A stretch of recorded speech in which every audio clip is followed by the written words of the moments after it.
Hi, hello everyone. Welcome back to Rsn Dhiya's channel. Today we are going to see daily use sentences for beginners. Beginners வந்து இங்கிலீஷில் பேசணும் அப்படின்னு நினைக்கிறவங்க வந்து grammar இல்லாமையே ஈஸியாக இந்த மாதிரி சென்டென்ஸ் வந்து ரெகுலர் ப்ராக்டிஸ் பண்ணிட்டா ஈஸியாக வந்து பேச முடியும். இது வரைக்கும் சப்ஸ்கிரைப் பண்ணாமல் இருந்தீங்கன்னா please subscribe to Rsn Dhiya's channel. Learn well and talk well.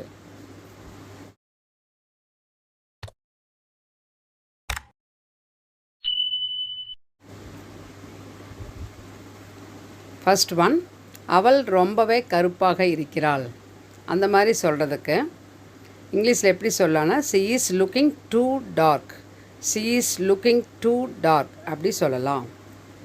Second one, குதி வைத்த செருப்பு போடாதே. அப்படி ஹீல்ஸ் வச்சு போடுவாங்க இல்லைங்களா, அது சில பேர்த்துக்கு வந்து ஹெல்த் இஷ்யூவாக இருக்கும், அதுக்காக அது போடாதே அப்படி சொல்லும்போது don't wear sandals with heels அப்படி சொல்லலாம். Don't wear sandals with heels. Sandals அப்படிங்கிறது இந்த இடத்துல செப்பல்ஸ் செருப்பு, ஹீல்ஸுங்கிறது குதி அப்படின்னு சொல்கிறோம். நெக்ஸ்ட் ஒன், மழையில் நனையாதே. Don't get wet in the rain. Don't get wet in the rain. Next one, உங்கள் வீட்டில் நீ எத்தனாவது குழந்தை அப்படின்னு சொல்லிட்டு யாராவது பார்த்து கேட்போம் இல்லைங்களா, அந்த மாதிரி கேட்கும்போது what's your birth order in your family அப்படி கேட்கலாம். What's your birth order in your family அப்படி. இதே வந்து உங்கள் வீட்டில் நீ எத்தனாவதுங்கிறதுக்காக வாட்ஸ் யுவர் பர்த் ஆர்டர்னு கேட்குறோம். அதே மற்றவங்கள பற்றி நம்ம கேட்குறோன்னு வச்சுக்கோங்களேன், அவன் வந்து அவங்க வீட்டில் எத்தனாவது குழந்தை அப்படின்னு சொல்லும்போது what is his birth order in his family அப்படின்னு சொல்லிட்டு அந்த யார்க்கு பதிலாக ஹீ, ஹிஸ், ஷீ, ஹர் இந்த மாதிரியெல்லாம் யூஸ் பண்ணிக்கலாம், நம்ம சேஞ்ச் பண்ணிக்கலாம். ஓகேங்களா. நெக்ஸ்ட் ஒன், காற்று ரொம்ப அடிக்குது, ஜன்னலை சாத்து அப்படின்னு சொல்கிறோம். அதுக்கு எப்படி இங்கிலீஷில் சொல்லலாம் அப்படின்னா wind is blowing so much. Wind is blowing so much. Blowing அப்படின்னா காற்று அடித்தல், ரொம்ப அடிக்குது அப்படிங்கும்போது ஸோ மச் அப்படி சொல்லலாம். ப்ளீஸ் க்ளோஸ் த விண்டோ அப்படி சொல்லலாம், ஜன்னலை சாத்து அப்படின்னு.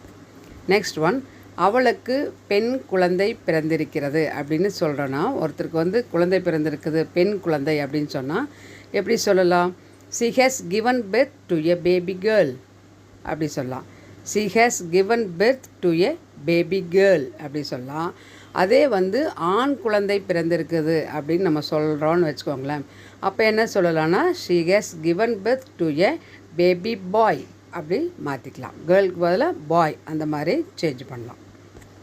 நெக்ஸ்ட் ஒன், தலையை கீறாதே அப்படின்னா don't scratch the head. Don't scratch the head அப்படி சொல்லலாம். நெக்ஸ்ட் ஒன், உன் முகத்தில் என்ன மறுக்கள் எல்லாம் இருக்கும் இல்லையா முகத்தில், இது வந்து ஏதாவது ஒரு டிஃபெக்ட்ஸு இதனால தான் வரக்கூடியது. அப்போ இந்த என்ன முகத்தில் இருக்குது அப்படின்னு கேட்கும்போது what is that mole on your face. What is that mole on your face. Face, neck அந்த மாதிரி எந்த இடத்துல இருக்கோ அதை நம்ம மென்ஷன் பண்ணி கேட்கலாம். நெக்ஸ்ட் ஒன், நீ எனக்கு ஒரு உபகாரம் செய்ய முடியுமா அப்படின்னு மற்றவங்ககிட்ட கேட்குற. உபகாரம் அப்படிங்கிறது இந்த இடத்துல ஒரு ஹெல்ப். நீ எனக்கு ஒரு ஹெல்ப் பண்ணுறியா அப்படின்னு சொல்லி கேட்குறக்கு can you do me a favour. Can you do me a favour அப்படி கேட்கலாம். நெக்ஸ்ட் ஒன், நான் உணவு கட்டுப்பாட்டில் இருக்கிறேன் அப்படின்னு சொல்கிறாங்க ஒருத்தர். அதாவது ரைஸ் எடுத்துக்காமல் மற்ற இதெல்லாம் ஃபுட்டு வந்து கண்ட்ரோலில் இருப்பாங்க, டயட் அப்படின்னு சொல்கிறாங்க இல்லைங்களா, ஸ்வீட் எல்லாம் சாப்பிடாமல் இருக்கு. அப்போது அதை எப்படி இங்கிலீஷில் சொல்லலாம்னா ஐ ஆம் டைட்டிங். ஐ ஆம் டைட்டிங் அப்படி சொல்லலாம். நெக்ஸ்ட் ஒன், பறவைகளை விரட்டு. பறவைகளுக்கு வந்து ஃபுட்டு போடலாம், உணவு தானியங்கள் எல்லாம் போடலாம். ஆனால் சம்டைம்ஸ் வந்து நம்ம ஒரு பர்பஸாக ஏதாவது ஒரு ட்ரை பண்ணுறதுக்காக போட்டிருக்கிறோம் அப்படின்னு சொல்லும்போது பறவைகளை விரட்டு அப்படின்னு சொல்லலாம். அப்போது இங்கிலீஷில் எப்படி சொல்லலாம்? ஷூ த பேர்ட்ஸ். ஷூ த பேர்ட்ஸ் அப்படி சொல்லலாம். இந்த பேர்ட்ஸுக்கு பதிலாக அந்த இடத்துல எக்ஸாக்டாக சில பேர்ட்ஸுடைய நேம் சொல்லணுன்னா கூட ஷூ த க்ரோஸ் அப்படி சொல்லலாம், ஷூ த டவ் அப்படிங்கிற மாதிரியும் சொல்லலாம். நெக்ஸ்ட்டு, நான் உன் பக்கம். சில ஏதாவது ஒரு ஆர்குமெண்ட்டில் வந்து நான் உன் பக்கம்தான் எப்போவுமே அப்படிலாம் சொல்லுவோம் இல்லையா, அந்த மாதிரி சொல்லும்போது ஐ am on your side. I am on your side அப்படி சொல்லலாம். இதே வந்து எப்பொழுதுமே அப்படின்னு சொல்லி சொன்னோம்னா I am on your side always அப்படின்னு ஆல்வேஸ் இங்கே சேர்த்துக்கலாம். நெக்ஸ்ட் ஒன், அவன் கோபமாக இருந்தான். ஆங்க்ரி சொல்லலாம். இந்த இடத்துல ஃபியூரியஸ் அப்படி சொல்லலாம். He was furious. வாஸ்னா இருந்தான், ஃபியூரியஸ்னா கோபமாக. He was furious. Next one, இந்த மாதிரி தான். இப்போ ஏதாவது ஒரு பர்ச்சேஸ் போகிறோம் அப்படின்னா, ஏதாவது ஒன்று வாங்கியிருப்பாங்க நல்லாயிருக்கு அப்படின்னா, எது வாங்கினேன் அப்படின்னா இந்த மாதிரி தான், இதே மாதிரி தான் அப்படின்னு சொல்லிட்டு ஒரு பொருளை பார்த்து நம்ம சொல்லக்கூடிய இடங்களில் தான் இந்த சென்டென்ஸ் யூஸ் பண்ண முடியும்.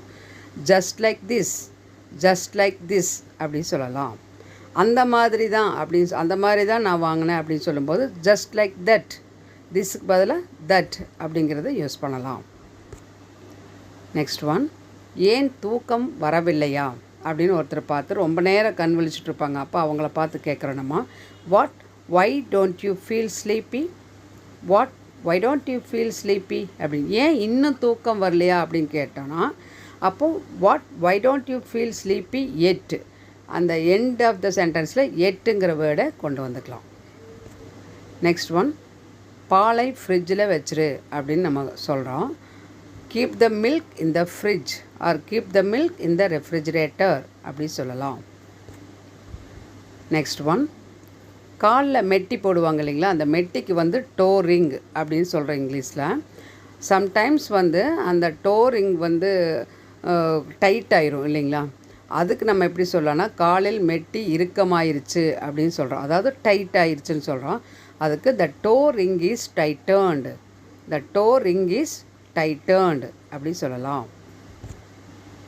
நெக்ஸ்ட் ஒன், ஏன் அவன் சாப்பிட மாட்டேங்கிறான் அப்படின்னு ஒருத்தரை பார்த்து கேட்குறோம். எப்போவுமே சாப்பிட கூப்பிட்டா சாப்பிடவே மாட்டேங்கிறான்னா, ஏன் சாப்பிட மாட்டேங்கிறான், பிடிக்கலையா, பசிக்கலையா அப்படி கேட்போம் இல்லைங்களா. அப்போ என்ன சொல்லுவோம், why doesn't he eat அப்படி கேட்கலாம். நெக்ஸ்ட் ஒன், நான் மட்டும் திருமணத்திற்கு போனால் போதும். ஒரு மேரேஜுக்கு யாராவது இன்வைட் பண்ணியிருந்தாங்கன்னா வீட்டில் நான் மட்டும் போனால் போதும் அப்படின்னு சொல்கிறாங்க அப்படின்னா எப்படி சொல்லலாம், it's enough for me to go to the marriage. அப்படி சொல்லலாம். இந்த கிளாஸ் உங்களுக்கு பிடிச்சிருக்குன்னு நம்புகிறேன். If you like this class means please give your like and share to your friends. Don't forget to subscribe to Rsn Dhiya channel. Thank you for watching. Let us meet on next class.